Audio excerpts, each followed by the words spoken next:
Le médecin urgentiste rentre et me dit « Mariama, c'est ce que je craignais. Les neurologues, ils ont décidé de ne pas se déplacer. » Et là, je m'effondre. C'est vraiment confirmé, on ne veut pas te guérir. Ils ont décidé de ne pas se déplacer quand même. Je ne veux pas pleurer, mais c'est violent. J'ai 18 ans, c'est violent d'entendre ça. Je ne veux pas pleurer. À l'heure d'aujourd'hui, je préfère mourir dans mon lit que retourner dans un hôpital ou une clinique. Tout a commencé le 10 février 2022. J'ai eu le Covid comme tout le monde. Au début, j'avais des symptômes normaux. Est arrivé le 13 février, du coup, où après manger, je vomis, je ne m'arrête pas. Tout mon corps fait bzz, bzz, bzz. Vraiment, mes jambes elles se raidissent et je tombe en avant. Et c'est là où je me dis, ok, là, Mariama, il y a un problème. Je me dis, je vais dormir, ça va passer, voilà, optimiste que je suis. Je me rends pas compte en fait de ce qui va se passer par la suite. La nuit, je vais aller aux toilettes, je suis obligée d'appeler mes 2 parents. Je dors sinon normalement, je sens des tremblements, tout ça. Mais ça m'empêche pas de dormir, c'est pas douloureux. Et on a un lit à étage avec ma petite sœur. Du coup, le matin arrive et là, ma sœur, elle fait « Oh, j'ai mal dormi, ça a tremblé toute la nuit ». Là, ma mère, du coup, elle commence à s'inquiéter. Donc, on décide d'appeler le SAMU. Ils demandent à ma maman si j'ai la température. Ils disent que ça doit être lié au Covid, voilà. Et ils nous disent, bah, écoutez, vous inquiétez pas, ça va passer dans la journée. Au pire des cas, rappelez-nous. La journée passe et je tiens pas sur mes jambes. J'ai une chaise de bureau, donc instinctivement, je l'utilise pour faire mes déplacements, tout ça. Le SAMU décide donc de me dire venez à l'hôpital. Arrivée aux urgences, au début on voit une infirmière, donc elle me dit qu'on va me faire une prise de sang pour voir si je suis en manque de potassium, enfin voilà, si j'ai pas des carences dans certaines choses. Et ils me mettent dans une chambre et là il y a un médecin qui arrive, il se pose à côté de moi, il me dit écoute, t'as fait une prise de sang, j'ai pas encore les résultats mais je sais que t'as rien, j'ai donné un médicament. Et c'est l'angoisse, pense à la mère et dans 1 heure tu remarches. Donc je me dis, parfait, je vais remarcher grâce à ce médicament. Et là arrive du coup le médecin urgentiste, puisque ça fait 1 heure que c'est passé, et il me lève du fauteuil et mes jambes c'est toujours pareil. Là je comprends que du coup, il y a quelque chose Mariama. Il me dit écoute, on va te prescrire ce médicament, donc l'Atarax. Tu vas en prendre que 3 et après t'arrêtes parce que sinon tu jettes la boîte parce qu'après sinon tu vas devenir dépendante aux médicaments. Je vois que ça n'a rien fait à l'hôpital. Je rentre comme ça, sans examen, sans rien à part la prise de sang. J'ai jamais eu les résultats mais je pense qu'ils étaient bons puisqu'ils m'ont laissé partir. Moi je sentais au fond de moi que ça n'avait rien de stress, d'angoisse parce que ma semaine se passait bien. C'était pendant les vacances, c'était même pas pendant les cours. Il n'y avait aucune raison que je sois angoissée. C'est là où ça a commencé à être un peu plus dur parce que du coup les jours ils commençaient un peu à passer. Jour au lendemain, ta maman elle t'accompagne jusqu'aux toilettes, jusqu'à la douche. Qu'est-ce qui se passe? Du jour au lendemain, tu te retrouves sans autonomie. Je vois mon médecin traitant dans la semaine. Je vois qu'elle est paniquée. Elle comprend pas comment l'hôpital Purpan à Toulouse a pu me laisser repartir comme ça, qui n'a fait aucun examen, qui m'a même pas fait voir un neurologue. Elle fait un courrier en demandant un avis neurologique. Là, je me rends à la clinique des Cèdres à Toulouse. Je tombe sur une médecin urgentiste. Je viens avec le courrier de mon médecin traitant, le compte-rendu de Purpan. Elle le lit et elle dit si Purpan a dit ça, c'est que c'est ça. Et là, elle commence à me dire gentiment contente-toi, heureuse, t'es pas tétraplégique. Pourquoi du jour au lendemain je deviendrai tétraplégique? Il faut que tu vois un psychiatre, il va te donner un traitement. Je comprends pas ces réflexions. Je repars sans rien, sans examen. Là, je commence à mal le vivre. J'ai 16 ans, pourquoi vous voulez pas m'aider? Ma mère, elle essaye de me changer les idées, on essaye de faire des activités et tout. J'essaie d'y penser le moins possible. Mon médecin traitant, furieuse, elle décide de me prendre rendez-vous avec un neurologue. Le rendez-vous, c'était à peu près 1 mois après. Donc en fait, du jour au lendemain, ta vie bascule, tu peux plus aller en cours, tu peux plus rien faire. T'es sans réponse. Et le rendez-vous en urgence, c'est 1 mois. Le fauteuil, du coup, il était loué pour 2 semaines. Du coup, ma mère, elle appelle la pharmacie pour demander à prolonger. Il y a les cours qui reprennent. Moi, je reprends pas les cours. Je dormais tout le temps, la nuit, la journée, tout le temps. Mon médecin traitant me conseille un psychiatre qui est aussi dans la ville. Et du coup, je le vois le 22 février. C'est le jour de mon anniversaire. Il m'a dit mot pour mot, tu sais, peut-être que tu marches plus. Parce que t'as rêvé d'un dinosaure et ça t'a tellement traumatisé, terrifié dans ton rêve ou cauchemar que ça t'a paralysé dans la vraie vie. Au début, je me dis, il me fait une blague, enfin, c'est pas possible. Et au final, non, il était vraiment sérieux. Il me dit, t'as perdu la marche du jour au lendemain, mais il va falloir des mois pour que tu retrouves la marche. Je sors du rendez-vous. Je suis dépitée en fait. Je me sentis incomprise, je me sentis négligée. En fait, à chaque fois, la question qui revenait le plus, c'est pourquoi. Je voyais mon frère et ma soeur aller à l'école tous les jours. Je voyais mon père partir travailler, tout ça. Et ma mère, elle était obligée de rester avec moi. Et je culpabilisais parce que j'avais peur que ma mère perde son travail. Ensuite arrive du coup le rendez-vous avec le neurologue. C'est un remplaçant. Il lit du coup le compte rendu encore une fois de Purpan. Il me dit écoute, vas-y, mets-toi debout. Il me tient, voilà, il voit ce que je fais, tout ça. En 5 minutes, il m'a dit est-ce que tu peux sortir dehors? J'entends à travers la porte qu'il parle à ma mère et il dit écoutez madame, ce que votre fille a, c'est psychologique. Purpan elle dit ça, c'est ça. Du coup je rentre, il me dit la même chose, il me dit t'inquiète pas, dans 1 mois tu remarches, il faut que tu reprennes l'école, tout ça. Mais en fait je peux pas me pousser toute seule, donc je peux pas reprendre l'école. Eux dans leur tête, c'était elle veut plus aller au lycée, mais si je pouvais aller au lycée, je courais pour aller au lycée. Ça n'avait rien à voir. Il me dit tu vas commencer de la kiné pour que les gens se rendent compte à quel point les tremblements étaient forts. Je faisais trembler la table du kiné. Du coup, après ça, on me prescrit un électroencéphalogramme. C'est un examen qui enregistre tout ce qu'il y a dans ton cerveau. Arrive la veille de ce rendez-vous. J'ai ces tremblements au niveau des jambes, mais je tombe du fauteuil. Une fois. Donc il y a mon frère, ma mère, ils essayent de m'aider parce que moi je peux pas me relever toute seule. On est à table, on mange, je soulève la table en bois et ça 2, 3, 4 fois. Et en fait j'ai l'impression de partir. Ma mère elle vient, elle me parle doucement, elle me dit vraiment on est d'accord que c'est pas comme d'habitude. Et je crois que j'arrive même pas à lui répondre et après ça s'arrêtait plus.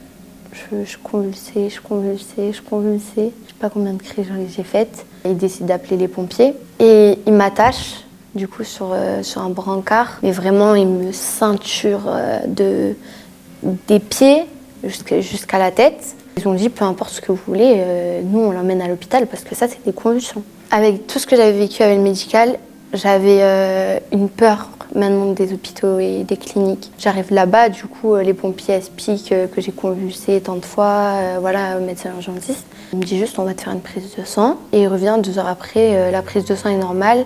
Si tu veux, tu peux dormir ici parce que de toute façon, demain, tu as l'examen et tu vois le neurologue. Et moi, j'ai dit, je veux rentrer chez moi. Arrive le lendemain où j'ai l'examen, du coup. L'électroencéphalogramme, c'est un examen qui dure à peu près minimum 25 minutes.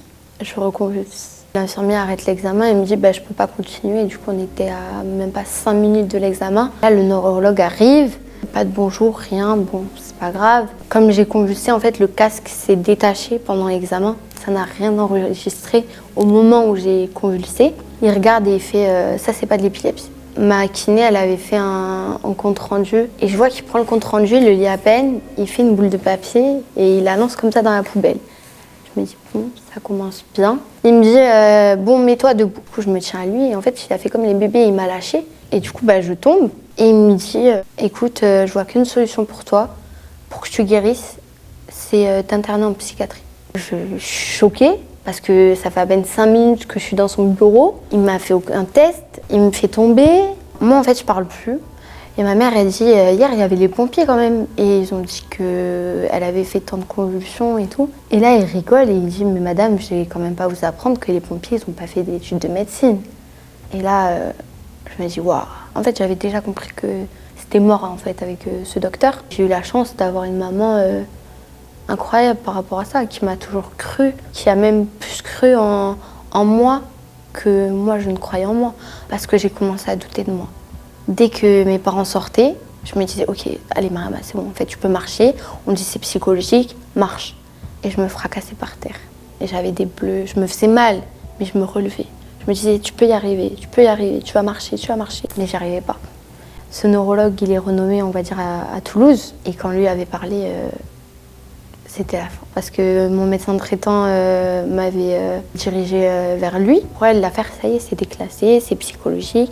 Tu fais de la kiné, tu vois ton psychiatre et ça y est. On a bataillé et au final, on a réussi à avoir un deuxième avis neurologique. Pour une fois, j'ai une vraie consultation neurologique. Ça a duré 45 minutes. Et à la fin, elle me dit, écoutez, moi, je ne suis pas spécialisée dans ce domaine-là. Mais pour moi, il n'y a rien de psychologique. Je vais vous donner des contacts des neurologues à Purpan. Elle a dit, mais je ne comprends pas comment ils t'ont pas encore fait d'IRM cérébral. Et en fait, je sors de cette consultation, je suis rassurée en fait. Je crois que c'est à ce moment-là que j'ai arrêté de douter. Quelques jours après, je reçois le compte-rendu de la neurologue libérale. Et là, en fait, c'est la chute. C'est un retournement de veste, mais total. Je comprends très vite pourquoi. Elle le signifie dans son compte-rendu. Elle dit, j'ai appelé mon confrère, un tel, voilà, j'ai reçu cette patiente. Je pense que c'est psychologique.